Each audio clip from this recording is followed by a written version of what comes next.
Hello everyone, welcome to विश्वास classes. इस video में हम लोग आरबीआई ग्रेड बी 2027 को डिस्कस करेंगे। कल हम लोगों ने 13 जून को फेज 1 दे दिया। आप में से काफी सारे बच्चे ऑलरेडी मेरे साथ कनेक्टेड है टेलीग्राम पे, जो ग्रेड बी 2027 के लिए वेट कर रहे हैं कि सर कैसे इसकी स्ट्रेटेजी शुरू करनी है, कहाँ से क्या पढ़ना है। वो सारे डाउट्स मैं इस वीडियो में आप लोगों के लिए बताऊंगा। हमारा इसमें प्री एग्जाम का टारगेट 100 मार्क्स का रहेगा। जैसा कल का पेपर आया बिल्कुल वैसा पेपर आ गया तो मे बी 5-10 नंबर का टारगेट और बढ़ेगा, अदरवाइज 100 मार्क्स आपके मोर देन एनफ है प्री के लिए। मेंस का हमारा टारगेट 200 मार्क्स का रहेगा और इंटरव्यू का टारगेट हमारा 50 से 60 मार्क्स के बीच का रहेगा। ये जो टारगेट्स है ये हम लोग 2025 तक के पैटर्न पे बात कर रहे हैं। 2026 के पैटर्न को मैंने अभी इसमें इंक्लूड नहीं करा क्योंकि 2026 की कट ऑफ हमें नहीं पता कितनी जा रही है, बट हाँ पिछले एग्जाम से ज्यादा जाएगी। इसी वीडियो में आपको सोर्सेज दूंगा कहां से आप लोगों को क्या पढ़ना है। स्टडी प्लानर आप लोगों का बनेगा कि आप लोगों को डे बाय डे किस किस तरह से पढ़ना है। स्टडी मटेरियल की और बाकी सब चीजों के लिए ये मेरा आरबीआई ग्रेड बी का चैनल है, आरबीआई जीआरबी 2026। इसे आप लोग ज्वाइन कर लीजिए अगर अब तक ज्वाइन नहीं करा। और ये डिस्कशन ग्रुप है ग्रेड बी 2027 के लिए, आरबीआई ग्रेड बी 27। इन दोनों ग्रुप्स और चैनल्स को आप लोग ज्वाइन कर लीजिए सो दैट आपसे कोई भी अपडेट, पीडीएफ या स्टडी मटेरियल मिस ना होने पाए।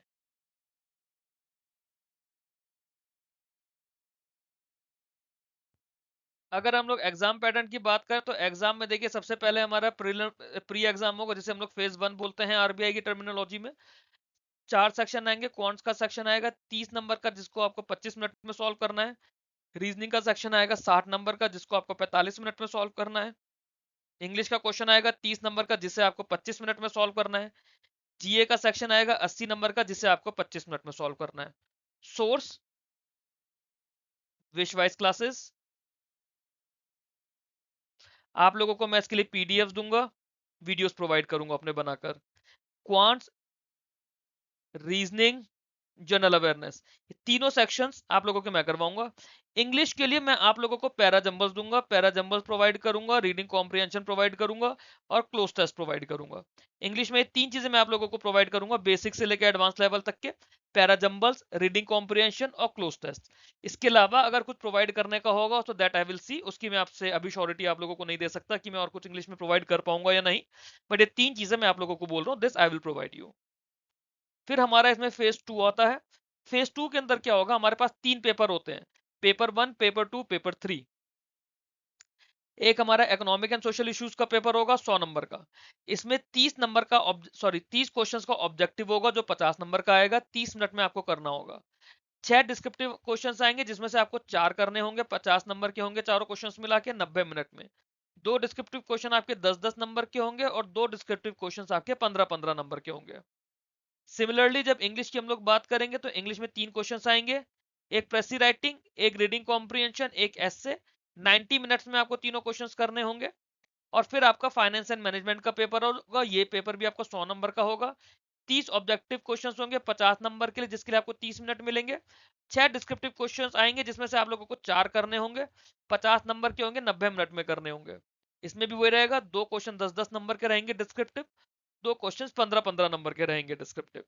डिस्क्रिप्टिव क्वेश्चंस आपको क्या करना है, आई विल प्रोवाइड यू। आपको क्वेश्चंस भी मैं दूंगा, उन्हें करना कैसे है, किस तरह से आपको क्वेश्चन पढ़ने के बाद सोचना है, everything will be given to you by me. Static part आप लोगों का सिलेबस में पूरा कवर करवाऊंगा और स्टैटिक पार्ट से रिलेटेड जो एमसीक्यूज भी होंगे वो भी आप लोगों को मैं करवाऊंगा। सब्जेक्ट बाय सब्जेक्ट अभी आगे हम लोग डिस्कस करेंगे। फिर हमारा इंटरव्यू होता है। इंटरव्यू हमारा थर्ड पार्ट होगा एग्जाम के लिए, फेज 3 रहेगा। अब जो हमारा फेज 1 हम लोगों ने दिया था, फेज 1 के मार्क्स सिर्फ और सिर्फ फेज 2 के लिए होंगे। फेज 1 के marks are only for phase 2। एक बार आपने फेज 2 दे लिया, आपके फेज 1 से बात खत्म हो गई। फेज 2 के मार्क्स पे आप इंटरव्यू के लिए शॉर्टलिस्ट हो गए और फेज 2 और इंटरव्यू मिलाकर, दोनों चीजें मिलाकर आप फाइनल सिलेक्शन के लिए जाओगे। फाइनल सिलेक्शन के लिए कट ऑफ हम लोग अभी देखेंगे, उसके हिसाब से हम लोग डिसाइड करेंगे हमें कितने मार्क्स स्कोर करने हैं। इंटरव्यू आपका 75 मार्क्स का होगा। हमारा टारगेट है 50 से 60 के बीच में स्कोर कर लेना। 50 से 60 अगर हम लोग स्कोर कर लेते हैं इंटरव्यू में तो हम लोग एक काफी सेफ साइड पर होंगे, काफी सेफ स्कोर रहेगा हमारा। इंटरव्यू के अलावा एक पर्सनैलिटी असेसमेंट होगा जो आरबीआई कंडक्ट करेगा बिफोर योर इंटरव्यू, बट वो एक सिंपल सा टेस्ट होता है। उसमें आपके पास 10-20 सवाल आएंगे, आपके पास ऑप्शंस होंगे, agree, strongly agree, neutral, disagree, strongly disagree. ना कंडीशनल सवाल होते हैं, वो एक तरह से आपकी पर्सनैलिटी जज करने के लिए होता है।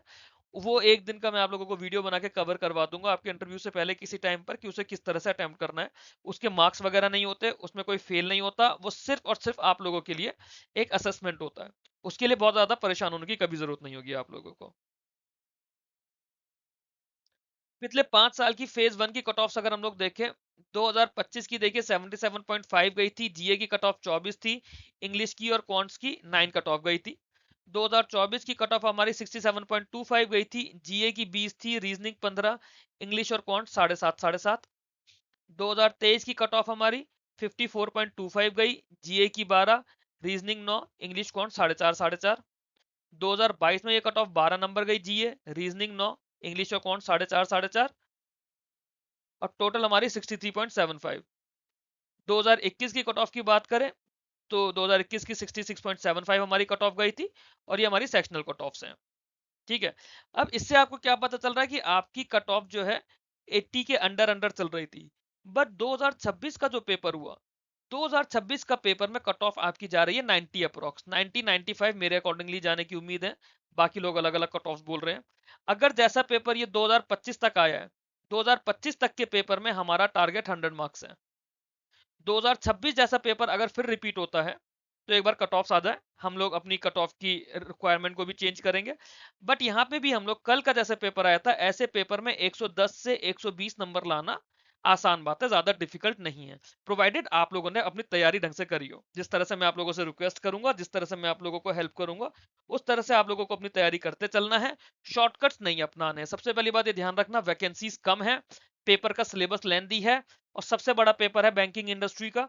There are no shortcuts. मेहनत करने से अगर डरोगे तो सिलेक्शन भूल जाओ, मेहनत तो बेटा करनी पड़ेगी एक बार ढंग से।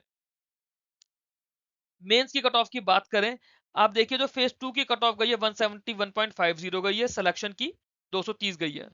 2024 में 173.50 और सिलेक्शन की 226.75। 2023 में 169 और ये 229। 2022 में 171 और 234। 21 में 187.85 और 252.25। 21 का पेपर तो काफी सिंपल आया था क्योंकि कोविड वाला एरा चल रहा था, तो यहाँ पे चीजें काफी ज्यादा अलग थी। हमारा जो टारगेट है 200 नंबर हमारा मेंस का टारगेट है, और 50 से 60 के बीच में हमारा इंटरव्यू का टारगेट है। ये हम लोग जो टारगेट रख रहे हैं, हम लोगों ने 2025 और 2024 के एग्जाम के अकॉर्डिंगली रखे हैं। अगर उस तरह का पेपर हमारे पास आता है तो हम लोग इतना इतना स्कोर कर सकते हैं। पेपर इजी आएगा तो हमारी स्कोरिंग 200 से ज्यादा बढ़ जाएगी, पेपर टफ आएगा तो मे बी करस्पॉन्डिंगली स्कोरिंग हमारी 200 से कम हो जाए। जैसे 2023 का पेपर आया था, यहाँ पे कट ऑफ काफी कम गई थी, 169 गई थी। अब ऐसे पेपर में अगर हमारे 180 भी आ जाते हैं और उसके बाद 60 नंबर हम इंटरव्यू में ले आते हैं, हमारा 240 हो जाएगा टोटल। तो ऐसे में सिलेक्शन हमारा पक्का हो जाएगा 240 मार्क्स लाके। बट उसके लिए मेहनत हमें किस तरह से करनी है, कैसे एक एक सब्जेक्ट पढ़ना है, जिस तरह से बोलूंगा प्लीज उस तरह से पढ़ना, सब कुछ आपको इस वीडियो के अंदर मैं बताऊंगा। अब यहाँ पे हम लोग सबसे पहले फेज वन की बात करते हैं। फेज वन में सबसे पहला और सबसे इंपॉर्टेंट सब्जेक्ट है आपका जनरल अवेयरनेस। जनरल अवेयरनेस के लिए आपको एग्जाम से पहले के 6 to 7 मंथ्स के करंट अफेयर्स करने हैं। अब ये मत बोलना कि सर कल के एग्जाम में तो खाली अभी 2 ही 3 महीने के करंट अफेयर्स आए। हर एग्जाम की अलग अलग कंडीशन होती है, बट एक स्टैंडर्ड वे में आपको 6 से 7 महीने के करंट अफेयर्स करने हैं। एंड व्हाट आई वांट कि आप लोग जून से करंट अफेयर्स करना शुरू कर दो। जून फर्स्ट वीक का मेरा करंट अफेयर्स का वीडियो है। आई वांट आप लोग हैंड रिटन करंट अफेयर्स बनाओ। हैंड रिटन जैसे मैं आप लोगों को प्रोवाइड कर रहा हूं, चाहो तो मेरी पीडीएफ से एज इट इज लिख लो, चाहो मेरे वीडियो के साथ बैठकर लिख लो, but try to make a separate register for current affair जिसमें आप लोग डे बाय डे की न्यूज लिख रहे हो। डेली जो आप लोगों ने एक बार लिख लिया एक हफ्ते का, डेली आप उसको रिवाइज करते चलो। तो इसके अंदर सबसे पहली चीज क्या हो गई, आपके हो गए करंट अफेयर्स। दूसरा क्या हो गया, आपका करंट अफेयर्स से रिलेटेड जो है स्टैटिक जीके, ये से हम बोलेंगे करंट स्टैटिक जीके। ये आपकी करंट स्टैटिक जीके हो गई। फॉर एग्जाम्पल कल एक क्वेश्चन आया था कि सेकेंड लार्जेस्ट वॉल दुनिया की कौन सी है। तो रिसेंटली जो अभी आई थिंक मई या जून का ही न्यूज था, जो कुंभलगढ़ फोर्ट है ना, या कुंभालगढ़ फोर्ट भी इसको बोलते हैं। तो कुंभालगढ़ फोर्ट राजस्थान में उदयपुर के पास में पड़ता है। इसकी जो वॉल है, इसको रिसेंटली यूनेस्को ने बोला है, यूनेस्को ने रिकॉग्नाइज करा है as the second largest man made wall after the Great Wall of China. तो ये आपके करंट अफेयर्स का पार्ट है और करंट अफेयर्स का स्टैटिक भी पार्ट है। ये वॉल कौन सी है? कुंभालगढ़ फोर्ट। कहां पर सिचुएटेड है कुंभालगढ़ फोर्ट? कहां पर है? राजस्थान में। तो ये आपका करंट अफेयर्स का भी पार्ट हो गया और करंट के स्टैटिक जीके का भी पार्ट हो गया। तो इस तरह के सवाल तो देखो आप लोगों को करने होंगे, और ये कब होगा? जब आप करंट अफेयर्स और उससे रिलेटेड स्टैटिक जीके साथ साथ करोगे। मैंने जून वाले वीडियो से ये चीज आप लोगों को करानी शुरू करी है। पिछले बच्चों को तो मैं बोलता था कि स्टैटिक जीके आप लोग करो खुद से, बट देन मैंने ये रियलाइज करा कि बच्चे स्टैटिक जीके ढूंढ ही नहीं रहे हैं, तो फिर मैंने ही स्टैटिक जीके देना शुरू कर दिया। तीसरी चीज जो इसमें आप लोगों को करनी है वो है स्टैटिक जीके जो आपकी नॉन करंट होगी। अब जैसे आपकी ऑर्गेनाइजेशन है, ऑर्गेनाइजेशन, उनके हेडक्वार्टर्स, वो ऑर्गेनाइजेशन कब फॉर्म हुई और उनके हेड कौन है। इसके अलावा जो इंटरनेशनल ऑर्गेनाइजेशन है वो कौन सी रिपोर्ट पब्लिश करती हैं, ये आपके सवाल पूछे जाते हैं। अब कोई बॉक्सर है ना, बॉक्सर ने कोई गोल्ड जीता है किसी चैंपियनशिप में, उसने कितने केजी की कैटेगरी में जीता है, ये भी आपका स्टैटिक जीके का पार्ट होता है। ये मैं आप लोगों को करंट अफेयर्स के साथ साथ कराता हूँ। इस तरह का भी सवाल आरबीआई ने पूछा हुआ है। तो आपको जनरल अवेयरनेस में करंट अफेयर्स करने हैं, करंट स्टैटिक करना है, बाकी स्टैटिक करना है, और आप लोगों को इसके साथ में बैंकिंग एंड फाइनेंशियल अवेयरनेस करनी है। Banking and financial awareness. जब मैं करंट अफेयर्स आपको बोलता हूं ना, तो मेरा मतलब करंट अफेयर्स के साथ साथ मंथली गवर्नमेंट स्कीम्स भी हैं। मंथली गवर्नमेंट स्कीम जिसके लिए आप लोगों को पीआईबी की जरूरत पड़ती है ना, पीआईबी को हम लोग दो तरह से कवर कर रहे हैं। एक तो अपने रेगुलर करंट अफेयर्स में कवर कर रहे हैं, दूसरा हम लोग मंथली गवर्नमेंट स्कीम्स में पीआईबी की वो न्यूज ले रहे हैं जिसमें गवर्नमेंट स्कीम्स के बारे में डिस्कशन हुआ है, क्योंकि वो point exam point of view से बहुत ज्यादा जरूरी है। तो हम लोग, मेरे करंट अफेयर्स में गवर्नमेंट स्कीम्स के बाद आपको एडिशनली कुछ करने की जरूरत नहीं पड़ेगी। और ये चीज कल के पेपर के बच्चों के से जो मेरे को फीडबैक मिला है, जिन बच्चों ने बोला है कि सर 45 से 55 के बीच में हम लोग अटेम्प्ट करके आए हैं आपके वीडियोस के ही थ्रू, और वो भी तब जब उन लोगों ने इतना ढंग से पढ़ा नहीं है, तो I can vouch for it कि मेरे करंट अफेयर्स में आपको काफी अच्छा कंटेंट मिल जाएगा। इसके अलावा अगर आपको कुछ भी और करना है जनरल अवेयरनेस में, तो आप किसी भी एजुकेटर का, जो भी अच्छे अच्छे यूट्यूब पे एजुकेटर्स हैं, उनकी पीआईबी की कोई एक सीरीज देख लीजिए जो पीआईबी के बारे में पढ़ा रहे हो। डेली पीआईबी अपडेट्स आती हैं, वीकली पीआईबी अपडेट्स आती हैं, बहुत सारे ऐसे अच्छे अच्छे चैनल्स हैं। तो कुछ इस तरह से आपको जीए करना पड़ेगा। और जीए का जो हम लोगों को एक स्टैंडर्ड टारगेट रहेगा हमारे एग्जाम का, दैट वुड बी 50 से 60, सो दैट हम इजिली अपने मेन जो मेजर कट ऑफ जाएगी हमारी फेज वन की, जो मार्क्स हमें स्कोर करना है apart from sectional cut off, वहां तक हम लोग पहुंच सके। और ये डुएबल है, क्योंकि जिन बच्चों ने पूरा 5 महीने भी मेरे से ढंग से नहीं पढ़ा, दे अटेम्प्टेड 40 50 55 इन यस्टरडेज एग्जाम। तो ये टारगेट है, टारगेट अचीवेबल है, बच्चों ने अचीव किया है।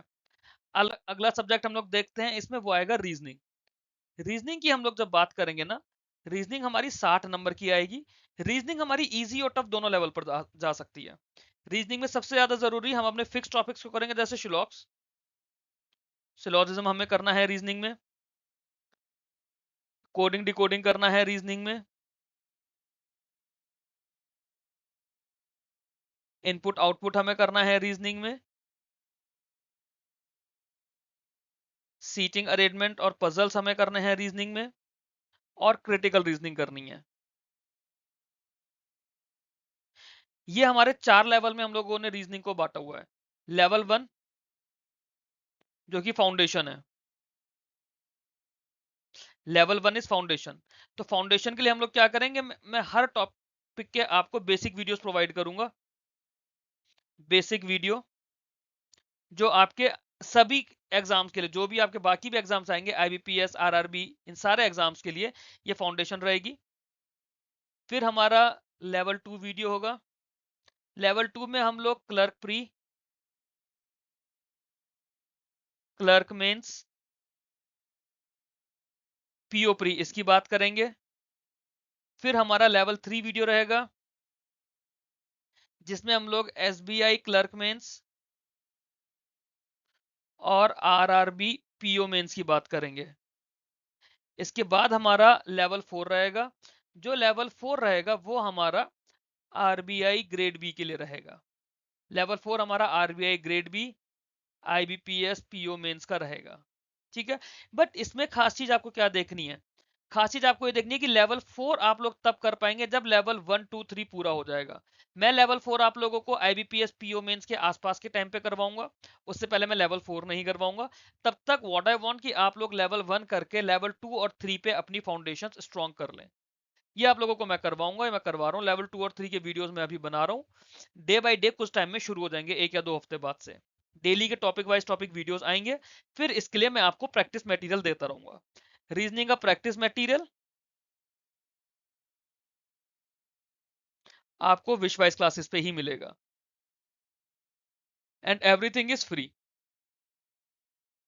Everything is free. ठीक है, फिर अगला आता है हमारा इंग्लिश। इंग्लिश की हम लोग जब बात करते हैं, इंग्लिश के लिए मैं आप लोगों को रीडिंग कॉम्प्रिहेंशन प्रोवाइड करूंगा, क्लोज टेस्ट प्रोवाइड करूंगा, पैरा जंबल्स प्रोवाइड करूंगा। ये अगर आप लोग ढंग से प्रैक्टिस कर लेते हैं तो इंग्लिश में 15 नंबर आप लोगों के आराम से आ जाते हैं। इसके अलावा इंग्लिश में फिलर्स हो गए, सेंटेंस करेक्शंस हो गए, या जो भी और मल्टीपल टाइप ऑफ इंग्लिश के क्वेश्चंस आते हैं, वो सब आप लोग प्रैक्टिस करते करते आएंगे। Practice material I will provide you, practice material I will provide you ना टेलीग्राम ग्रुप पर ही मैं आप लोगों को दूंगा, टेलीग्राम ग्रुप पर और टेलीग्राम चैनल पर। पैरा जंबल्स के मैंने वीडियोस बनाए हैं, बिल्कुल बेसिक्स वाले बनाए हैं। कोशिश करूंगा आरबीआई ग्रेड बी के लेवल के भी बनाऊं, बट ये कब बनेंगे, ये बनेंगे आरआरबी पीओ मेंस के टाइम पर।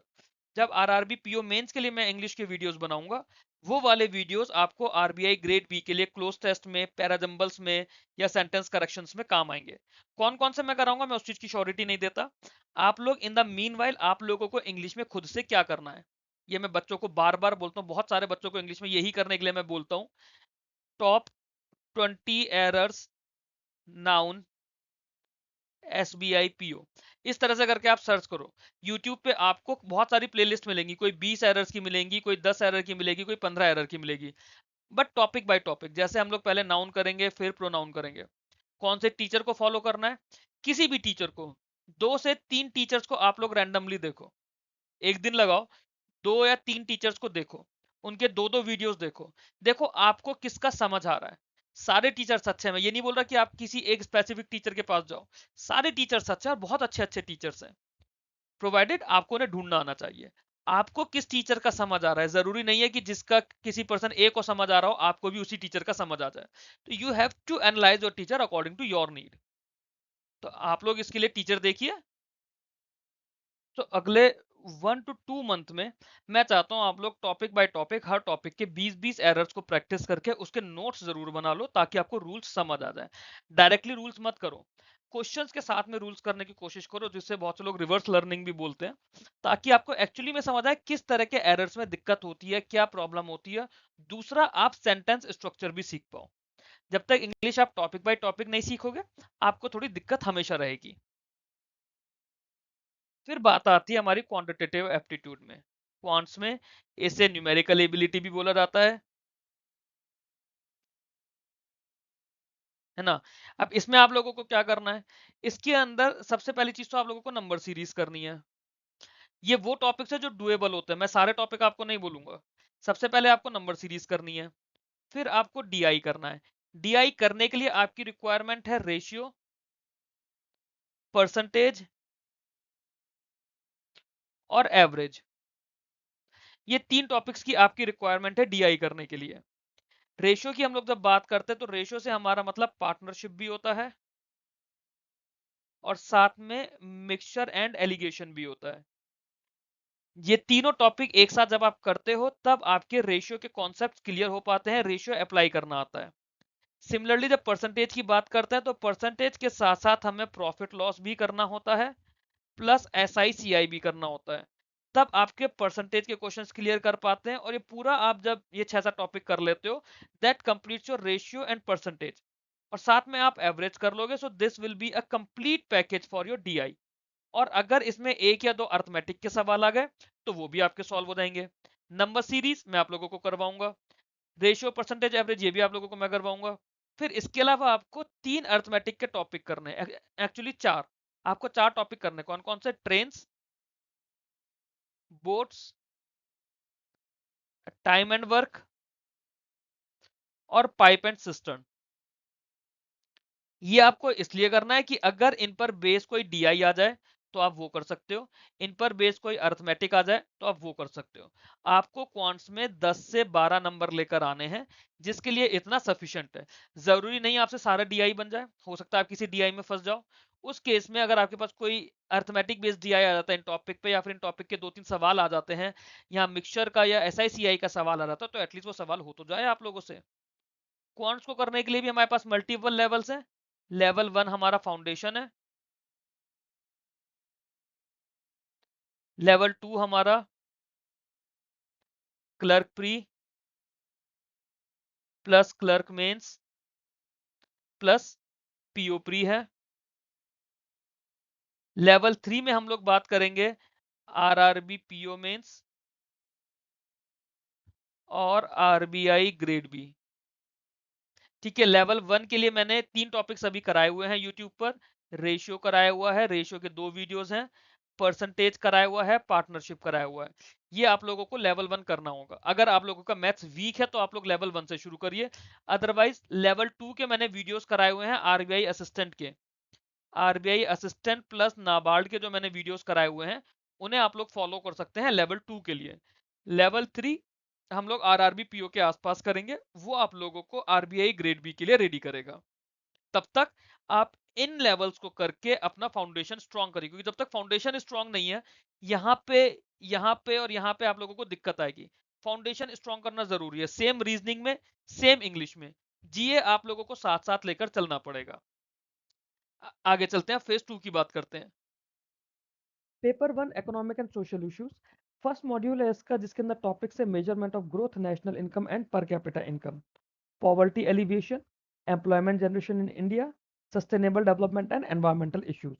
इनको हम लोगों ने 6 अलग अलग वीडियोस में ये सिलेबस कवर करने की कोशिश की है। सबसे पहला वीडियो है मेरा सेशन 1 है ईएसआई का, national income and per capita income. इसको आप लोगों को देखना है। छोटे छोटे वीडियोस है, ईएसआई के वीडियोस बहुत ज़्यादा बड़े नहीं है, क्योंकि इसमें हमने अपने कॉन्सेप्ट ब्रशअप करे हैं, स्ट्रॉन्ग करे हैं। बाकी पार्ट इसका डिस्क्रिप्टिव रिलेटेड आता है, या फिर जो हमारा करंट अफेयर्स रिलेटेड है वहाँ से आएगा। सेशन 2 है हमारा poverty alleviation and employment generation. इसको हम लोगों ने 3 पार्ट में करा है। फर्स्ट पार्ट में हम लोगों ने पॉवर्टी के बारे में जाना है, सेकंड पार्ट में हम लोगों ने अनएम्प्लॉयमेंट के बारे में जाना है, और थर्ड पार्ट इसका है जो कि हमारा सेशन 4 है। इसके अंदर हमने जो गवर्नमेंट के पुराने इनिशिएटिव्स हैं, जो लेगेसी स्कीम्स चली आ रही हैं पॉवर्टी एलिविएशन की, एम्प्लॉयमेंट जनरेशन इन इंडिया की, उसको हम लोगों ने करा है। फिर सेशन 5 और सेशन 6 में हम लोगों ने सस्टेनेबल डेवलपमेंट और एनवायरमेंटल इश्यूज की बात करी है 2 पार्ट्स में। इसमें हम लोगों ने यूएन के सस्टेनेबल डेवलपमेंट गोल्स, जो इसके थ्योरेटिकल कॉन्सेप्ट्स होते हैं, उनको समझने की कोशिश करी है। कोशिश आप लोगों को ये करनी है कि डे 1 से लेकर डे 10 तक आपको ये 6 वीडियोस कंप्लीट करने हैं। इसके हैंड रिटन नोट्स बनाने की नीड नहीं है। इसकी पीडीएफ मैं आप लोगों को प्रोवाइड कर दूंगा, ग्रुप में ऑलरेडी है, मैं कल दोबारा से शेयर कर दूंगा। पीडीएफ आप लोग देखेंगे, पीडीएफ से रीड करेंगे, वीडियो को देखेंगे, आपका स्टैटिक पार्ट इसका 2 बार में कंप्लीट हो जाएगा। तीसरी बार में आपको सिर्फ रिवाइज करना है। इसीलिए 10 दिन का टाइम दिया है कि अगर आप 6 दिन में इसको करते हैं तो उसके बाद बचे हुए 4 दिन में 2-2 बार एटलीस्ट आप लोग रिवाइज कर पाए। फिर सेकंड मॉड्यूल है इसका इंडियन इकोनॉमी। इसके लिए मैंने आपको बोला ये ऑलरेडी हम लोगों ने अलग अलग तरीके से कर लिया है। Economic history of India, changes in industrial and labour policy. इस पर मैं 2 डिस्क्रिप्टिव क्वेश्चंस आप लोगों को दूंगा, जिसके थ्रू हम लोग ये प्रिपेयर करेंगे। Monetary and fiscal policy reform since 1991, इसको भी हम लोग बात करेंगे 2 डिस्क्रिप्टिव आंसर्स के through. Priorities and recommendation of economic survey and union budget. Economic survey और यूनियन बजट, ये हम लोग ऑलरेडी दोनों का वीडियो हम लोग देख चुके हैं। उसी वीडियो से इसकी एनालिसिस का आंसर आएगा, क्वेश्चन आएगा अगर डिस्क्रिप्टिव आता है तो। इसके लिए मैंने ग्रुप में कुछ पीडीएफ्स ऑलरेडी शेयर करी हुई हैं, फरवरी में शेयर की थी, आप लोग एक बार देखिएगा। टेलीग्राम ग्रुप पे आपको इसकी पीडीएफ मिल जाएंगी। Indian money and financial market linkages with economy. इसको हम लोग ऑलरेडी इंडिया का मनी मार्केट, इंडिया का फाइनेंशियल मार्केट हम लोग फाइनेंस के अंदर पढ़ चुके हैं। डी से मतलब है कि इस टॉपिक को हम लोग डिस्क्रिप्टिव वीडियो में करेंगे। वी से मतलब है कि इसका वीडियो ऑलरेडी हमने अपलोड करा हुआ है। एफ से मतलब है कि हमने ये फाइनेंस में ऑलरेडी पढ़ा हुआ है। Role of Indian banks and Reserve Bank in the development process, ये भी हम लोगों ने फाइनेंस के सिलेबस में पढ़ा हुआ है। पब्लिक फाइनेंस पे मैं एक डिस्क्रिप्टिव क्वेश्चन आप लोगों को प्रोवाइड करूंगा। Political economy, industrial developments in India, Indian agriculture, इन सब टॉपिक पे एक एक दो दो डिस्क्रिप्टिव आंसर्स हम लोग करेंगे, सो दैट ये पर्टिकुलर टॉपिक्स हमारे लिए कॉन्सेप्ट वाइज हमारे रेडी हो जाए। अदरवाइज इनमें जो भी कुछ आएगा वो करंट अफेयर रिलेटेड आएगा। जैसे लेबर पॉलिसी से कुछ रिलेटेड अगर आता है तो लेबर रिफॉर्म्स हुए थे नवंबर में। हाँ, काफी सारे लेबर लॉस को हमने 4 मेजर लेबर लॉस के अंदर मर्ज कर दिया था। वो आपका एक डिस्क्रिप्टिव क्वेश्चन बन सकता है, उसकी एनालिसिस, उसका इम्पैक्ट पूछा जा सकता है। इस तरह से हम लोग इन टॉपिक्स को करेंगे। ग्लोबलाइजेशन थर्ड मॉड्यूल हमारा ईएसआई का। इसमें हम लोगों के टॉपिक्स है opening up of Indian economy, first video है इसका ये। फिर है balance of payment, second video में डाला है सेशन 8। एक्सपोर्ट इंपोर्ट पॉलिसी, दो पार्ट्स में हम लोगों ने करा है, सेशन 9 और सेशन 10। इंपॉर्टेंट है काफी ज्यादा। इंटरनेशनल इकोनॉमिक इंस्टीट्यूशंस, इसमें आईएमएफ और वर्ल्ड बैंक और डब्ल्यूटीओ। आईएमएफ वर्ल्ड बैंक हमने एक सिंगल वीडियो सेशन 11 में करा है। वर्ल्ड ट्रेड ऑर्गेनाइजेशन हमने सेशन 12 में करा है। Regional economic cooperation, international economic issues. Regional economic cooperation को हम लोगों ने दो पार्ट्स में ऑलरेडी कवर करा है। इंटरनेशनल इकोनॉमिक इश्यूज, जो मेजर इश्यूज चल रहे हैं उनको हम लोग डिस्क्रिप्टिव क्वेश्चन की फॉर्म में कवर करने की कोशिश करेंगे आने वाले दिनों में। डे 11 से लेके डे 20 तक आप लोगों से रिक्वेस्ट है कि आप इन 8 वीडियोस को देखकर कंप्लीट करें। 10 डेज का टाइम है। वीडियोस अगर आप लोगों ने ऑलरेडी देखे हैं तो well and good. For example session 9 और 10 को आप लोग सिंगल डे में कर सकते हैं। सेशन 13 और 14 को आप लोग सिंगल डे में कवर कर सकते हैं। तो आप लोगों के 6 दिन लगेंगे वीडियोस करने में, 4 दिन लगेंगे पीडीएफ से उसको 2 बार रिवाइज करने में। तो बहुत ज़्यादा क्रिटिकल नहीं है, बहुत ज़्यादा चैलेंजिंग नहीं है। हार्डली 1 आवर डे आपको ईएसआई को देना है। यहाँ पर दिन का 1 घंटा economic and social issues static देना है शुरू के 30 दिन तक। फिर ये हमारा इकोनॉमिक एंड सोशल इश्यूज का फोर्थ यूनिट है, सोशल स्ट्रक्चर इन इंडिया। इसमें टॉपिक्स आते हैं multiculturalism, demographic trends, urbanisation migration, gender issues, social justice. Session 15 में हमने मल्टीकल्चरिज्म पढ़ा है। सेशन 16 में हमने डेमोग्राफिक ट्रेंड्स पढ़ा है। 17 में अर्बनाइजेशन पढ़ा है। 18 में माइग्रेशन पढ़ा है। 19 में जेंडर इश्यूज और 20 में सोशल जस्टिस। टोटल 6 वीडियोस हुए। वही 10 डेज का हमने टाइम लिया है, डे 21 से लेकर डे 30 तक। एक दिन में आप वीडियो देखिए, पीडीएफ से रीड करिए, 6 दिन तक ऐसे करिए। फिर अगले 4 दिनों में आपको सिर्फ पीडीएफ से रीड करना है। टोटल आप लोगों को इसके अंदर 1 आवर मैक्सिमम पर डे देना पड़ेगा। 1 घंटा अगर आप डेली देते हैं, 1 महीने में आपका economic and social issues ready हो जाएगा। आप लोगों से मैं क्या चाहता हूँ, जब आप लोग पीडीएफ से इसको रीड करेंगे, पीडीएफ से रीड करके उसका ऑडियो मैसेज रिकॉर्ड करके टेलीग्राम ग्रुप में शेयर कीजिए। जब खाली बैठे हो किसी का भी ऑडियो मैसेज आप सुन सकते हैं। जिसने भी रीड करा है उसको अगर आप आंख बंद करके 15 मिनट में किसी की रीडिंग हो जाएगी, उसे सुन लेंगे, तो आप लोगों को काफी इजी लगेगा पढ़ने में। कुछ मेमोरी बेस्ड क्वेश्चंस इस तरह से आए हैं, जैसे what are the indirect and direct monetary policy measures and briefly explain at least 8 of them. तो ये हमारे आरबीआई के मॉनेटरी पॉलिसी वाले वीडियो में हम लोगों ने काफी डेप्थ में किया है। Explain any 3 schemes of government of India working towards employment generation and poverty alleviation. तो हम लोगों ने काफी सारी स्कीम्स ऑलरेडी अभी तक कर ली है जनवरी से मार्च तक की। अभी हम लोग अप्रैल की गवर्नमेंट स्कीम्स करना शुरू करेंगे, फिर मई की गवर्नमेंट स्कीम्स करना शुरू करेंगे। तो ये चीजें कवर हो चुकी होंगी। मोर देन 60 स्कीम्स हम लोग ऑलरेडी कंप्लीट कर चुके हैं। सुरक्षा बीमा योजना से रिलेटेड कुछ एमसीक्यूज पूछे गए थे, है ना। सुरक्षा बीमा योजना पर एक पैराग्राफ आया था, उस पर कुछ एमसीक्यूज पूछे गए थे। प्रधानमंत्री पीके केवाई हमारी स्कीम होती है, कौशल योजना, इस पर भी कुछ क्वेश्चंस पूछे गए थे। स्किल डेवलपमेंट की स्कीम है। तो इस तरह से अगर हमने स्कीम्स करी होंगी तो हम लोग समझ पाएंगे कि हमसे एग्जाम में क्या पूछा जा रहा है। एक कुछ सैंपल क्वेश्चन इस तरह था। एक स्कीम दे दी गई, हमें नाम नहीं पता, पूछा गया स्कीम एक्स। ये बोली गई कि माइक्रो स्मॉल एंटरप्राइजेस के लिए, है ना, कोलेटरल फ्री क्रेडिट देती है through NBFC micro finance institutions. Scheme को बेसिकली यहाँ पे इंट्रोड्यूस किया है। अगर हमने स्कीम ढंग से पढ़ी है तो हम ये पढ़ के हम समझ सकते हैं कि कौन सी स्कीम की बात हो रही है। फिर अगर उस स्कीम को हमने ढंग से स्टडी करी है तो स्कीम पे बेस्ड जो भी एमसीक्यूज हैं उसको हम लोग कर सकते हैं। जैसे इस तरह से एक पैराग्राफ आ जाएगा आपके पास, अनोनिमस पैराग्राफ, उस पर ये ऐसे क्वेश्चंस पूछे जा सकते हैं। तो ये तो डुएबल है, प्रोवाइडेड हमने स्कीम ढंग से करी हो। मैंने ऑलरेडी जनवरी ऑनवर्ड्स जो भी स्कीम्स न्यूज में रही हैं, मैंने वो सारी स्कीम्स आप लोगों को यहाँ पे कराने की कोशिश करी है। जितनी मेजर स्कीम्स मैं ट्रैक कर पाया मैंने कराने की कोशिश करी जो भी पीआईबी पर आई हैं। तो पीआईबी से जो भी हम रेगुलर करंट अफेयर्स करते हैं उसके अलावा कुछ स्कीम्स होती है जिनके बारे में हमें इन डेप्थ पढ़ना होता है। कुछ स्पेसिफिक नोटिफिकेशन या सर्कुलर्स ऐसे होते हैं जिनको हमें इन डेप्थ पढ़ना होता है। जो नोटिफिकेशन या सर्कुलर्स है मैं टाइम टू टाइम आपके साथ टेलीग्राम ग्रुप में ऑलरेडी शेयर कर रहा हूँ। तो अगर हम लोग ईएसआई के डेली एक टॉपिक के साथ में एक वीडियो गवर्नमेंट स्कीम का देख लें, उस पीडीएफ के साथ में अपने गवर्नमेंट स्कीम की पीडीएफ भी रिवाइज कर लें, तो हम लोगों को आई थिंक 1.5 से पौने 2 घंटे का टाइम लगेगा कि हम टॉपिक भी कर लें, उस टॉपिक का एक बार रिवीजन भी कर लें और एक वीडियो भी देख लें जिसमें 4 गवर्नमेंट स्कीम्स हमने ऑलरेडी कवर कर ली है। तो अगर हम 1.5 से पौने 2 घंटा ईएसआई को दे रहे हैं तो कोई बहुत ज़्यादा टाइम नहीं दे रहे। आराम से हम 1.5 से पौने 2 घंटा मेरे अकॉर्डिंगली मैनेज कर सकते हैं। बहुत ज़्यादा टफ नहीं होना चाहिए आप लोगों के लिए। फिर उसी स्कीम से रिलेटेड कुछ आगे क्वेश्चंस हैं, इस तरह से एग्जाम में क्वेश्चंस आते हैं। पेपर 2 इंग्लिश का, पेपर 2 के अंदर क्या है, एस्से आएगा 600 वर्ड्स का 40 मार्क्स में लिखने के लिए। कुछ सैंपल एसेज हैं, जैसे India committed to reducing emission intensity of it GDP by 45% by 2030 2005 के लेवल से as a part of its updated NDC, what is the way forward. तो ये करंट अफेयर्स में अभी रिसेंटली भी 2-3 बार रहा है। अगेन मैं आप लोगों को बता दूं ये जो क्वेश्चन है ये मैंने नहीं ढूंढे हैं, कुछ यूट्यूबर्स ने, कुछ एजुकेशन प्लेटफॉर्म्स ने, काफ़ी अच्छे अच्छे एजुकेशन प्लेटफॉर्म्स हैं, उन लोगों ने ये क्वेश्चंस दिए हैं मेरे को, ऐसे ही ऑनलाइन सर्च करने के थ्रू सर्च कर करके मिले हैं। जो भी इन क्वेश्चंस का क्रेडिट है वो इनके रेस्पेक्टिव ओनर्स को, रेस्पेक्टिव यूट्यूबर्स को जाता है, रेस्पेक्टिव एजुकेशन प्लेटफॉर्म्स को जाता है। बहुत अच्छे अच्छे प्लेटफॉर्म्स है जिन्होंने इतनी मेहनत करके ये बनाया है।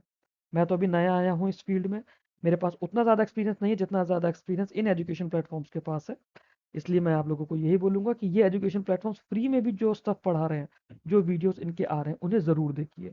बहुत कुछ सीखने को मिलेगा आप लोगों को भी, मैं भी देखने की कोशिश करूँगा, मुझे भी और अपने अंदर इंप्रूवमेंट लाने की इच्छा है कि मैं और बेटर आप लोगों के लिए कर पाऊँ। जैसे क्वेश्चन है climate change and it's economic impact on developing countries, तो इस तरह की चीज़ें हम लोग ऑलरेडी करते चले आ रहे हैं। बाकी मैं डेली एक या दो ऐसे डिस्क्रिप्टिव आंसर्स आप लोगों के साथ शेयर करने की कोशिश करूंगा। प्रेसी आता है 30 नंबर का, एक पैसेज आएगा बड़ा सा, उसको 1/3 लेंथ में करना होगा। अप्रोक्सीमेटली 300 वर्ड्स का पैसेज आएगा जो आपको 100 से 120 वर्ड्स के अंदर रिड्यूस करना होगा। प्रेसी के लिए मैंने नाबार्ड डेवलपमेंट असिस्टेंट के टाइम पे कुछ वीडियो शेयर किए थे, मैं आप लोगों के साथ उन्हें शेयर करूंगा, उन्हें ज़रूर देखिएगा। रीडिंग कॉम्प्रिहेंशन आएगा, आपके पास एक पैसेज आएगा।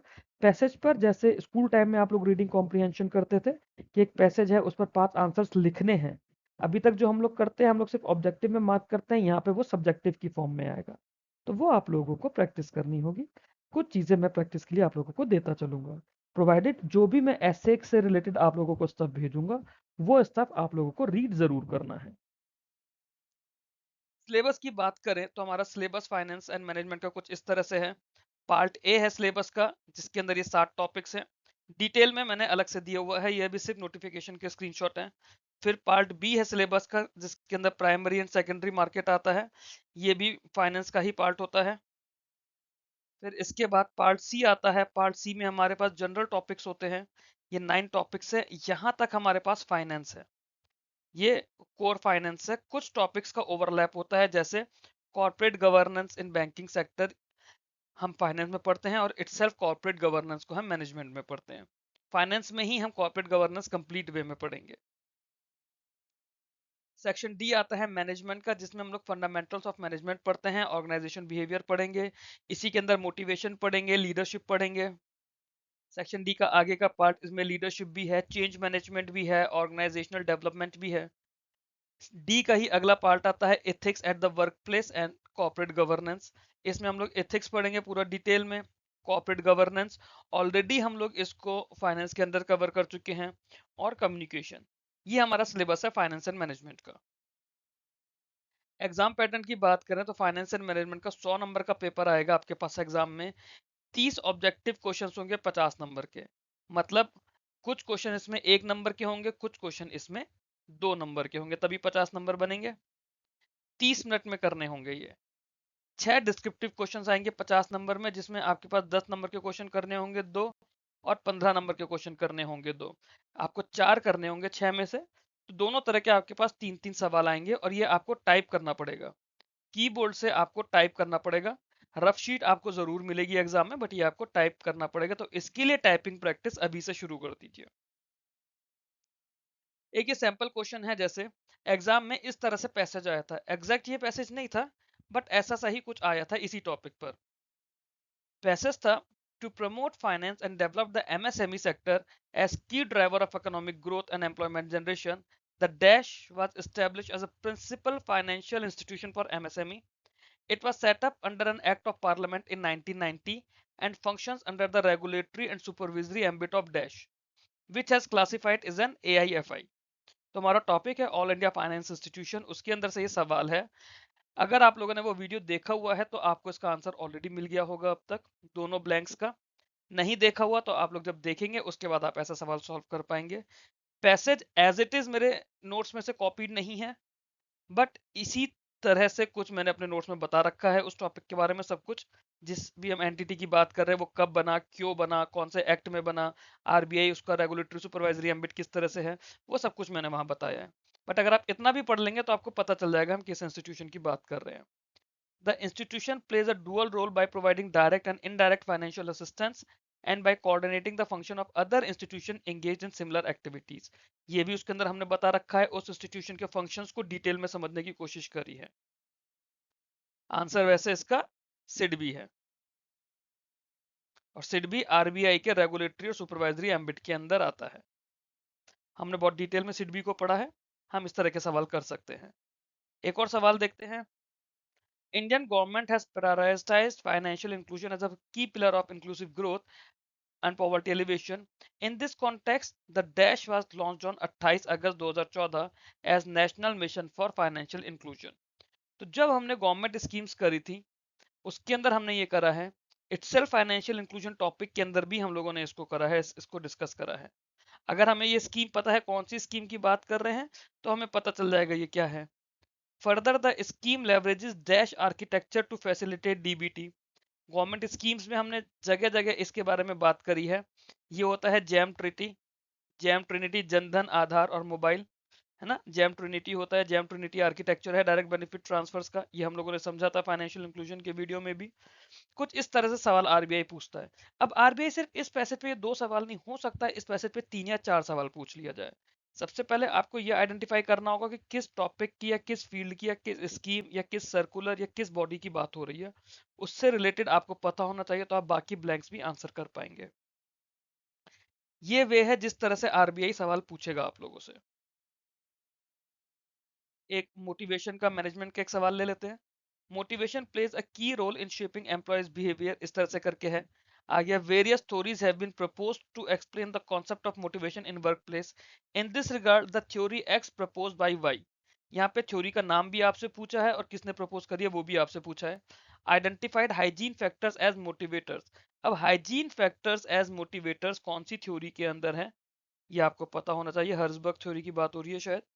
as key determinant of job satisfaction and dissatisfaction, hygiene factors such as salary, job security। अगर आपको ये पता चल गया, आपको थ्योरी का आइडिया है कि कौन सी थ्योरी की बात हो रही है, तो मेरे ख्याल से इस तरह का सवाल अटेम्प्ट करना आपके लिए ज्यादा टफ नहीं है।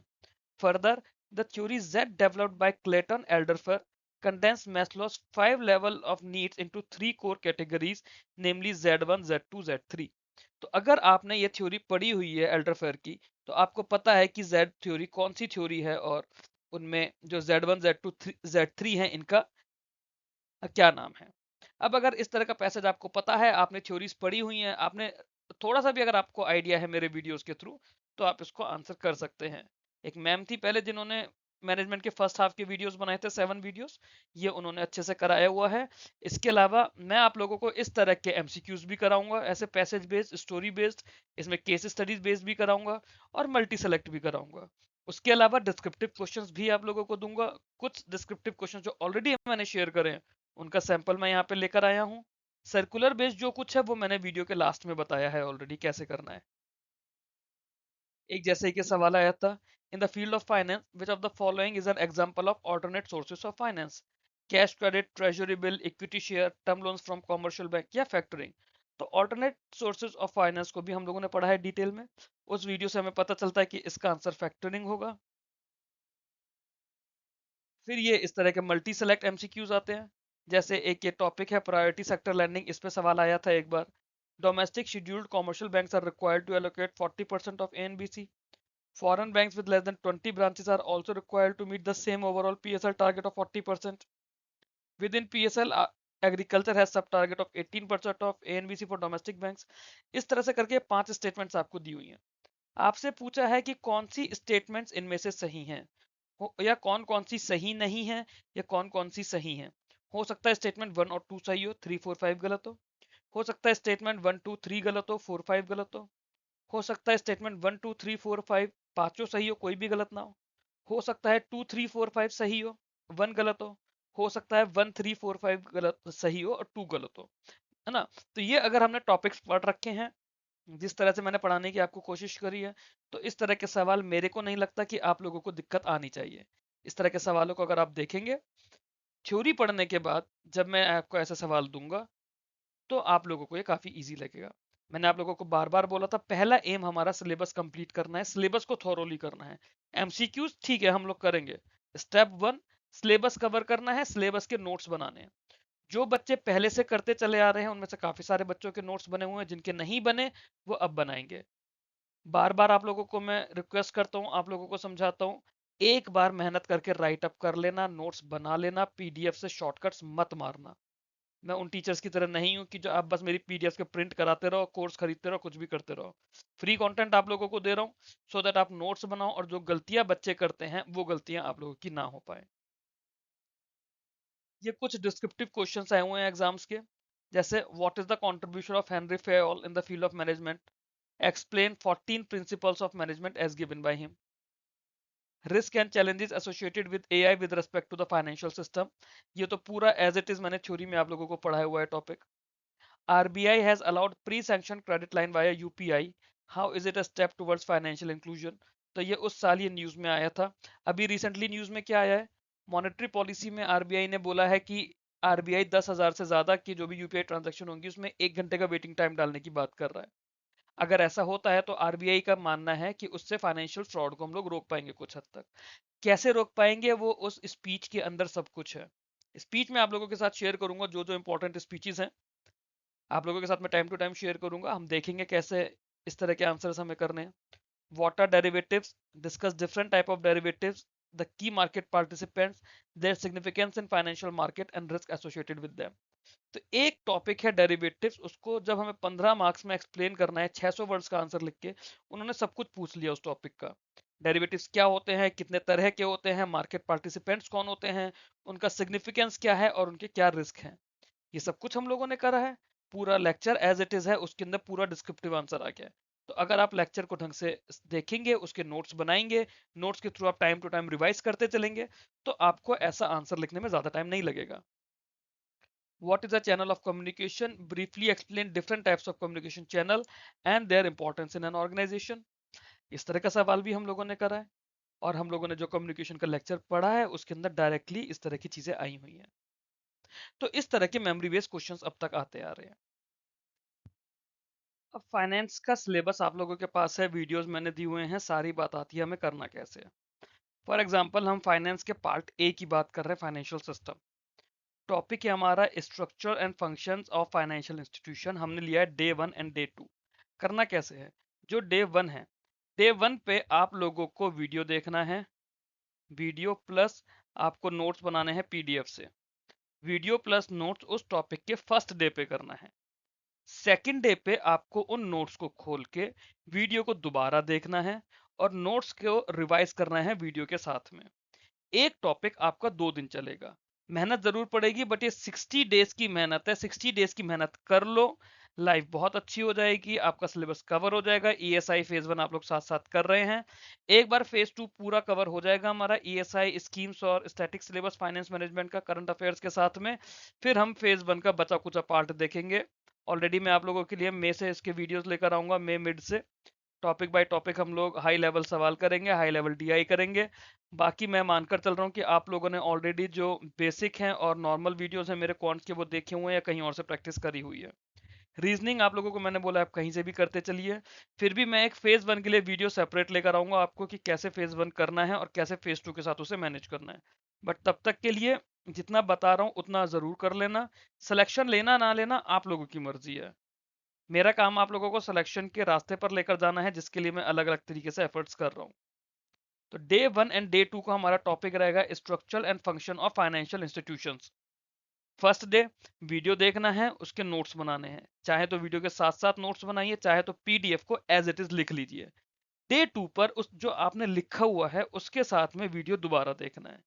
इस तरह से आपका फर्स्ट टॉपिक कंप्लीट होगा। डे 3 एंड डे 4 पे आपको functions of reserve bank of India करना है। डे 3 में आप बैंकिंग सिस्टम इन इंडिया करेंगे, जिसमें हम लोगों ने स्ट्रक्चर की बात करी है, डेवलपमेंट्स की बात अभी नहीं करी है। Banking system in India structure हम लोगों ने 2 पार्ट्स में करा है, सेशन 3.1 सेशन 3.2। मैं अभी आपको नाम भी बताऊंगा कि नाम से वीडियोस हैं। डेवलपमेंट जो है हमारा करंट अफेयर्स का पार्ट रहता है हमेशा, जो हम लोग टाइम टू टाइम करते रहेंगे। किस तरह से करेंगे उसका भी मैंने एक सैंपल इसमें दिया है लास्ट में। फाइनेंशियल इंस्टीट्यूशन है सिडबी, जैसे सिडबी को हमने काफी डिटेल में पढ़ाया है। जो एक पैसेज भी आया हुआ था, अगर आप सिडबी का वीडियो देखा होता तो वो पैसेज आप लोग विद इन 2 मिनट्स पढ़ के क्लिक कर जाते। Exim bank, NABARD, NHB, NAFED, ये सब हमें करना है डे 9 से डे 12 तक। 2 वीडियोस हमारे पास स्ट्रक्चर के हैं, 2 वीडियोस इन फाइनेंशियल इंस्टीट्यूशंस के हैं, जिन्हें हम डेवलपमेंट फाइनेंशियल इंस्टीट्यूशन या फिर ऑल इंडिया फाइनेंस इंस्टीट्यूशन बोलते हैं। ये यहाँ तक ये 3 टॉपिक हमारे डे 12 तक खत्म हो जाएंगे। फोर्थ टॉपिक है recent developments in global financial system and its impact on Indian financial system. तो जो डेवलपमेंट्स का पार्ट है, डेवलपमेंट्स का पार्ट करंट अफेयर्स का रहेगा हमेशा, और उसका इम्पैक्ट जो है ये हम लोग करेंगे एग्जाम के नोटिफिकेशन आने के बाद। फॉर एग्जाम्पल अभी गल्फ वॉर क्राइसिस चल रही है, अगर मैंने ये टॉपिक आप लोगों को जैन में या फेब में ऑलरेडी करा दिया होता तो हम लोग एक तरफ टॉपिक कर चुके होते, बट गल्फ वॉर के बाद अब जो इम्पैक्ट आ रहा है वो हमें नहीं पता चल पाता। इम्पैक्ट हमें कैसे पता चलेगा? इम्पैक्ट हमें पता चलता है जो अलग अलग जीडीपी प्रोडिक्शन आता है, कि जैसे अभी मॉर्गन स्टैनली ने 6.6 से कम करके 6 कर दिया हमारा जीडीपी फाइनेंशियल ईयर 26-27 का। क्यों? क्योंकि ग्रोथ में, ट्रेड में फर्क आएगा ड्यू टू द वॉर। इस वॉर का आगे क्या इम्पैक्ट आता है? दूसरा कोई इशू तो नहीं हो रहा था आने वाले 3-4 महीने में, इसलिए रीसेंट डेवलपमेंट्स हमारा करंट अफेयर्स का टॉपिक है, और उसका इम्पैक्ट हमारा इन करंट अफेयर्स के साथ में हम डिस्क्रिप्टिव में देखेंगे। नेक्स्ट है हमारा role of IT in banking and finance.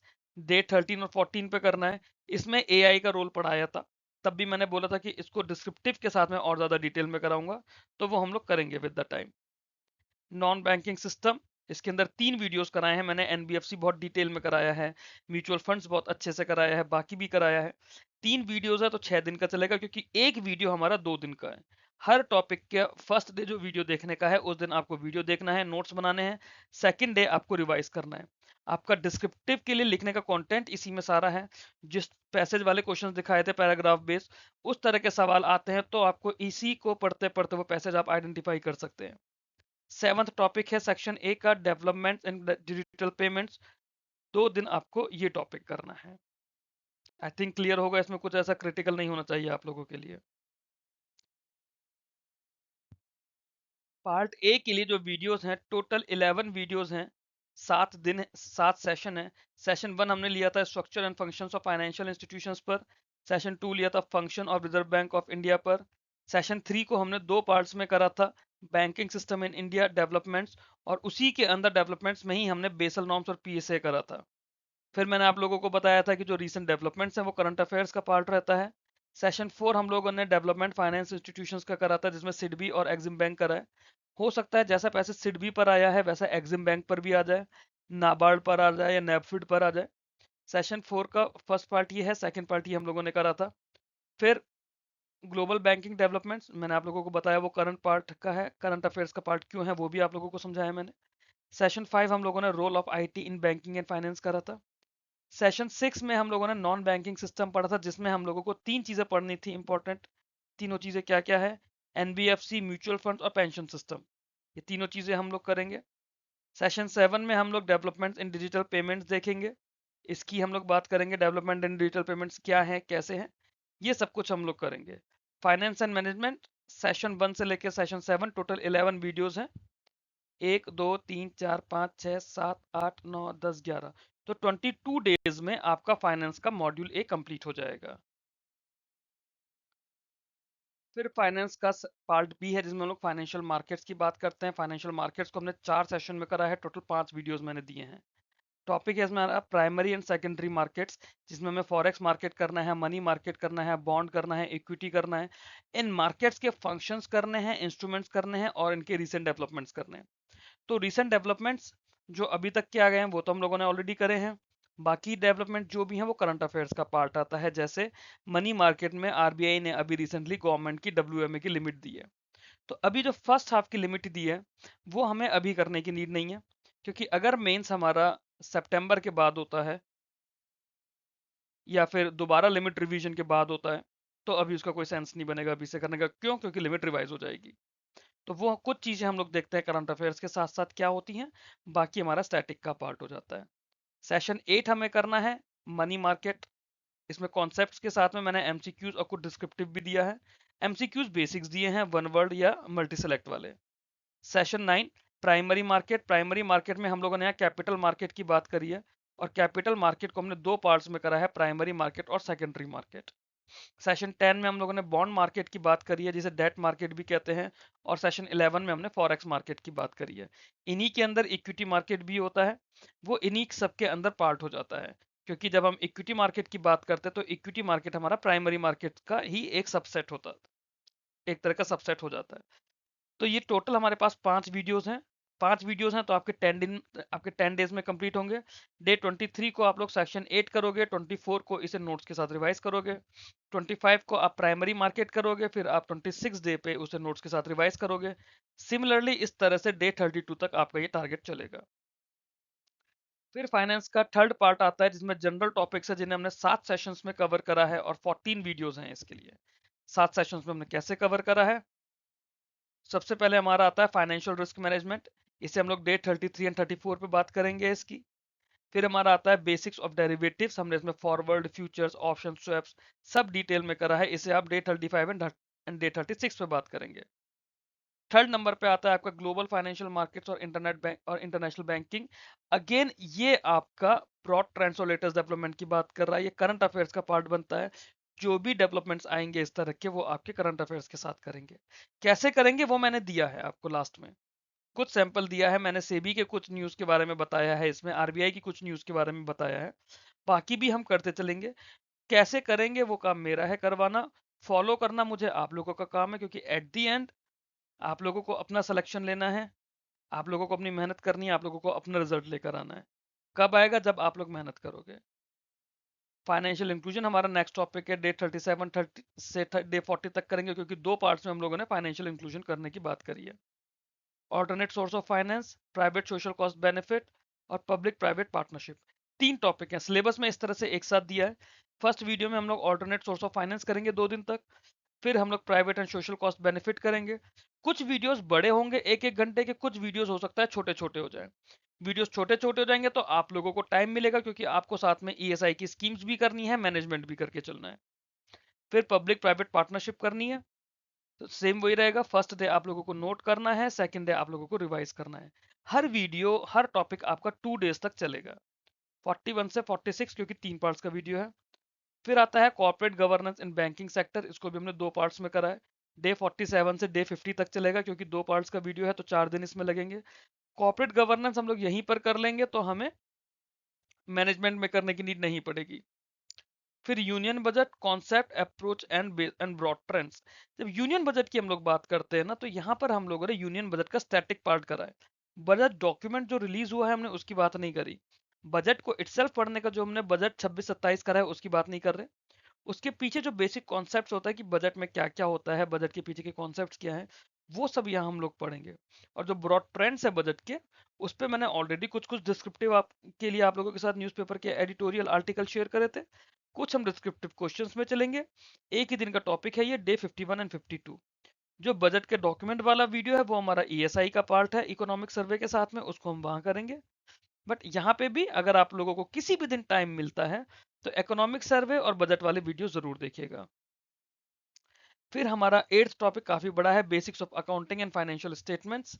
इसमें balance sheet, profit and loss, cash flow statement क्या होता है ये हम देखेंगे। 2 पार्ट्स का वीडियो है। सेकंड पार्ट में हम लोग रेशियो एनालिसिस की बात करेंगे। जब रेशियो एनालिसिस की बात करते हैं तो इसमें न्यूमेरिकल्स भी आते हैं। न्यूमेरिकल्स मैंने यहाँ नहीं कराए हैं।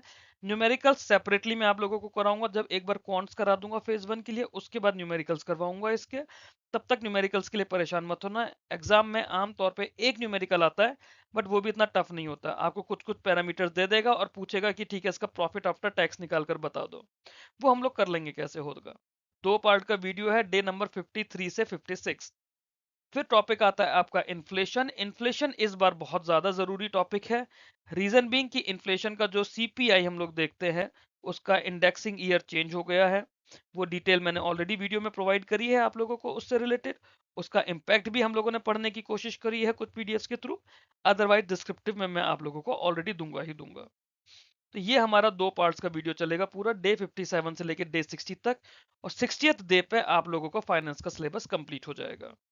अब इसके साथ इन्हीं टॉपिक्स से रिलेटेड कुछ कुछ डिस्क्रिप्टिव क्वेश्चंस, कुछ कुछ descriptive answer in the meanwhile मैं आप लोगों को देता चलूंगा। कुछ चीजें ऐसी हैं जो मैंने वीडियो के लास्ट में आप लोगों को बताई हैं, ये इंपॉर्टेंट डिस्कशन खत्म करने के बाद, कि कैसे वो चीजें आपको इन्हीं टॉपिक से रिलेटेड करंट अफेयर्स के पार्ट में एड करती हैं। ये हमारे आगे के वीडियोस हैं। सेशन 12 हमारा फाइनेंशियल रिस्क मैनेजमेंट पर, 13 हमारा बेसिक्स ऑफ डेरिवेटिव, 14 हमने 2 पार्ट में करा है, फाइनेंशियल इंक्लूजन पार्ट 1 और financial inclusion part 2। Part 2 specifically हमारा प्रायोरिटी सेक्टर लैंडिंग है। बहुत डिटेल्स में इसको करना है, बहुत ध्यान से इसे करना है। 15 को हमने 3 पार्ट्स में करा है। सेशन 15 का first part alternate source of finance, second part private and social cost benefit analysis, third part हमारा पब्लिक प्राइवेट पार्टनरशिप। ये सब हम लोगों ने करा है, हमारे सिलेबस का पार्ट है। सबको सिलेबस के साथ मैप कर करके मैंने आप लोगों को पढ़ाया है। इसीलिए वीडियोस को आप देखिएगा, प्लेलिस्ट डिस्क्रिप्शन बॉक्स में दी हुई है फाइनेंस की और मैनेजमेंट की पूरी पूरी, वहां पे आपको सब कुछ मिल जाएगा। सेशन 16 2 पार्ट का है, कॉर्पोरेट गवर्नेंस पार्ट 1 और पार्ट 2। सेशन 17 में हम लोगों ने यूनियन बजट करने की बात करी है। 18 में अकाउंटिंग एंड फाइनेंशियल स्टेटमेंट्स का पार्ट 1 है, और 18 का सेकंड पार्ट है accounting and financial statements part 2। फिर इसके बाद 19 का फर्स्ट पार्ट है ऑल अबाउट इन्फ्लेशन, और 19 का सेकंड पार्ट है ऑल अबाउट इन्फ्लेशन। ये आप लोगों को करना है, और ये हमारा 60 डेज का टारगेट फाइनेंस का कंप्लीट हो जाएगा। अब इस फाइनेंस के साथ में हमें मैनेजमेंट में क्या पढ़ना है, कहाँ से पढ़ना है, एक बार उसकी बात कर लेते हैं। फिर पार्ट डी की बात करें, मैनेजमेंट का सिलेबस है। मैनेजमेंट का सिलेबस का फर्स्ट टॉपिक है हमारा fundamentals of management and organisation behaviour. इसके अंदर हमारा सिलेबस आता है introduction to management, evolution of management thought, जिसमें साइंटिफिक, एडमिनिस्ट्रेटिव, ह्यूमन रिलेशन और सिस्टम अप्रोच पढ़ते हैं मैनेजमेंट की। फिर हम लोग मैनेजमेंट फंक्शन और मैनेजरल रोल्स पढ़ते हैं और नच थ्योरी पढ़ते हैं। पूरा ये सिलेबस 2 वीडियोस में कराया है। मैनेजमेंट की प्लेलिस्ट है। वीडियो का नाम है fundamentals of management part 1 session 1 और fundamentals of management part 2 session 2। Ma'am ने ये वीडियोस करा रखे हैं। मैनेजमेंट के 7 वीडियोस मैम के थ्रू हुए हैं, 7 वीडियोस मैंने कराए हैं। ये वीडियोस आपको करने हैं। 2 वीडियोस हैं तो अगेन कॉन्सेप्ट वही है। फर्स्ट डे पे हमें ये वीडियो करना है, इसके नोट्स बनाने हैं। सेकंड डे पे हमें वीडियो को नोट्स के साथ रिवाइज करना है। थर्ड डे पे हमें पार्ट 2 करना है सेशन 2 का, और उसके बाद फोर्थ डे पे हमें वीडियो के साथ में रिवाइज करना है। ये वीडियोस कुछ बड़े होंगे, कुछ छोटे छोटे होंगे, बट हमें अपने सिलेबस के साथ कंटिन्यूटी में करते चलना है। ऐसी कोशिश मत करिएगा कि सारी पीडीएफ को लेके एक बार में लिखने बैठ जाओ, या फिर एक बार में वीडियो देखने बैठ जाओ कि ये तो हम कर लेंगे। स्ट्रेटेजिक वे में करना है, स्मार्ट वे में करना है, क्योंकि सिलेक्शन लेने में सही अप्रोच और गलती करने के बीच का बहुत बड़ा फर्क आ जाता है। हमें सिलेक्शन लेना है तो हमें सिलेक्शन लेने वाली अप्रोच होनी चाहिए। उतना पेशेंस हमारे पास होना चाहिए, उतना प्रिजर्वेरेंस हमारे पास होना चाहिए, और उतना वर्सटाइल हमें होना पड़ेगा। नेक्स्ट आता है topic meaning and concept of organisation behaviour, personality, meaning factor affecting personality, big 5 model of personality. इसको हम लोग डे 5 और डे 6 में हम लोग करेंगे। इसके अंदर जो ये परसेप्शन वाला पार्ट है नीचे यहाँ पर, परसेप्शन कॉन्सेप्ट और परसेप्चुअल एरर, ये भी हमने इसी वीडियो के अंदर बनाया हुआ है। मैम ने पढ़ाया था, सेशन 3 है ये, organisation behaviour, perception and personality का। ये आप लोगों को करना है डे 5 और डे 6 में। डे 7 पे हम लोग चलेंगे, टॉपिक है कॉन्सेप्ट ऑफ री। डे 7 आप इसको नोट्स बनाएंगे, डे 8 को आप इसे रिवाइज करेंगे। वीडियो का नाम है concept of recession 4। Next आएगा हमारा मोटिवेशन, जिसमें इसका कॉन्सेप्ट, इंपॉर्टेंस, इसमें कंटेंट थ्योरीज कौन कौन सी होती है, Maslow's need theory, Alderfer's ERG theory, McClelland's theory of needs, Herzberg 2 factor theory.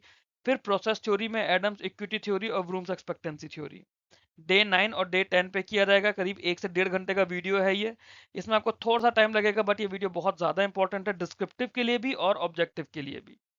Motivation complete syllabus session 5 के नाम से वीडियो है, ये आप लोग देखिएगा। 2 दिन में ये टॉपिक करना है। डे 1 वीडियो देख के नोट्स बनाने हैं। नोट्स चाहे वीडियो से बनाइए चाहे पीडीएफ से बनाइए, और डे 2 में आपको अपने लिखे हुए नोट्स को रीड करके वीडियो के साथ में रिवाइज करना है। फिर आएगा आपका लीडरशिप। लीडरशिप को हमने 2 पार्ट्स में डिस्कस करा है। पहले पार्ट में हमने बात करी है लीडरशिप कॉन्सेप्ट थ्योरीज। थ्योरीज में हमने ट्रेट और बिहेवियरल थ्योरीज करी है। सेकंड पार्ट में हमने कंटिजेंसी, कैरिज्मेटिक, ट्रांजैक्शनल और ट्रांसफॉर्मेशनल लीडरशिप की बात करी है। तो लीडरशिप पार्ट 1 सेशन 8 और लीडरशिप पार्ट 2 सेशन 9 हमारे ये वीडियोस हैं। ये आपको यहाँ करने होंगे। डे 11 से डे 14 का टारगेट है। फिर इमोशनल इंटेलिजेंस आता है, कॉन्सेप्ट इंपॉर्टेंस डायमेंशन। वीडियो का नाम है इमोशनल इंटेलिजेंस सेशन 10। कुछ सेशंस ऊपर नीचे हो गए हैं क्योंकि पहले सिलेबस में को उसका रिप्रेजेंटेशन अलग तरीके से था। कुछ हमने इंपॉर्टेंस के हिसाब से वीडियोस बनाए थे, तो कुछ वीडियोस का सेशन नंबर ऊपर नीचे हो गया है। आप चाहे तो सिलेबस के अकॉर्डिंगली चलिए, चाहे क्लास के अकॉर्डिंगली चल रही है। डे 15 एंड 16 का मेरे अकॉर्डिंगली ये टॉपिक रहेगा क्योंकि हम सिलेबस के अकॉर्डिंगली चल रहे हैं। फिर आएगा analysis of interpersonal relationship, transactional analysis, Johari window. ये हम लोगों ने करा है। डे 17-18 का टारगेट है। वीडियो है analysis of interpersonal relationship session 11। फिर कॉन्फ्लिक्ट हम करेंगे। कॉन्फ्लिक्ट पूरा एक वीडियो में मैंने कराया हुआ है, सेशन 12 है। डे 19 और 20 पे हम लोगों को कॉन्फ्लिक्ट करना है। फिर ऑर्गेनाइजेशनल चेंज है, जिसमें हम लोग थ्योरी ऑफ चेंज भी पढ़ेंगे और ऑर्गेनाइजेशनल डेवलपमेंट भी पढ़ेंगे। एक सिंगल वीडियो था ऑर्गेनाइजेशन डेवलपमेंट का, सेशन 6, जिसके अंदर हम लोगों ने पूरा करा हुआ है। आप लोगों के लिए डे 21 और डे 22 का टारगेट होना चाहिए। फिर बात आती है ethics and workplace and corporate governance की, जो सेकंड पार्ट है मैनेजमेंट के सिलेबस का, पार्ट डी का। इसमें हम लोगों ने एथिक्स का पूरा पार्ट 2 वीडियोस में करा है। डे 23 से डे 26 तक आप एथिक्स करेंगे। Ethics at work place part 1 session 13 और ethics at work place part 2 session 14। फिर इसके बाद कॉर्पोरेट गवर्नेंस का पार्ट आता है। कॉर्पोरेट गवर्नेंस हम ऑलरेडी फाइनेंस की प्लेलिस्ट में कर चुके हैं क्योंकि टॉपिक ओवरलैप हो रहा है। कम्युनिकेशन आएगा उसके बाद। कम्युनिकेशन सेशन 7 के नाम से हमने एक वीडियो बनाया हुआ है क्योंकि काफी इंपॉर्टेंट टॉपिक था। डे 27-28 पे हम लोग कम्युनिकेशन करेंगे। तो टोटल 14 वीडियोस में हम लोगों ने मैनेजमेंट का सिलेबस कंप्लीट कर लिया है। इन 14 वीडियोस को हमें 28 डेज में करना है, और इनके साथ में जो जो मैं डिस्क्रिप्टिव क्वेश्चन या डिस्क्रिप्टिव आंसर्स आप लोगों को देता जा रहा हूँ, वो आप लोगों को साथ साथ करना पड़ेगा। कुछ डिस्क्रिप्टिव क्वेश्चंस जो मैंने ऑलरेडी शेयर करे हुए हैं टेलीग्राम ग्रुप में, ये फाइनेंस के क्वेश्चंस है। जैसे discuss the importance of corporate governance in banking institution, explain how fit and proper norms for directors enhance governance standard in Indian banks. ये क्वेश्चन मैंने जनवरी में शेयर करा था, और ये काफी इंपॉर्टेंट क्वेश्चन है। क्यों? क्योंकि अभी एचडीएफसी में उनके सीईओ ने अचानक से स्टेप डाउन कर दिया। अगर इस तरह का काम हो रहा है और इतने बड़े, क्योंकि एचडीएफसी आपको पता है नॉर्मल बैंक नहीं है, domestically sorry domestic systematically important bank है, डीएसआईबी है। उसके सीईओ का स्टेप डाउन कर देना अचानक से फॉर हिज पर्सनल रीजंस, ये ये एक बहुत बड़ा टेक है, बहुत बड़ी न्यूज है ये। तो अगर ऐसी न्यूज है तो मतलब ये टॉपिक अपने आप में बहुत ज्यादा इंपॉर्टेंट हो जाता है। Discuss how e-governance can help reduce corruption and improve transparency in public service delivery. Support your answer with suitable examples. ये वो क्वेश्चंस है जो ऑलरेडी मैंने दिए हुए हैं ग्रुप में। Distinguish between private cost benefit analysis and social cost benefit analysis. Why is SCBA important in evaluating public projects? अब ये जो मैंने इनके आंसर्स दिए हैं, इन्हें हम लोग स्टेप बाय स्टेप जो बाकी डिस्क्रिप्टिव आंसर्स हैं उसकी तरह हम लोग इसकी प्रैक्टिस करेंगे, और ऐसे ही और बहुत सारे क्वेश्चंस करेंगे। एक ही क्वेश्चन था, discuss the role of IT in transforming the Indian banking sector, how has IT improved efficiency, customer service and risk management. Evaluate the opportunities and challenges arising from the increased use of IT in banking and finance. Suggest measures to strengthen cyber security and digital resilience. अब जैसे cyber security के लिए या digital resilience के लिए, एक तो यही आपका न्यूज का पार्ट बन गया कि यूपीआई वाली जो न्यूज आई है कि 1 घंटे बाद ही 10,000 वाला पेमेंट किया जाएगा। अभी प्रपोज है, आरबीआई इस चीज को डिस्कशन कर रहा है, अभी एक्सेप्टेबल नहीं है, बट ऐसा आरबीआई ने सोचा है कि शायद ऐसा करना है।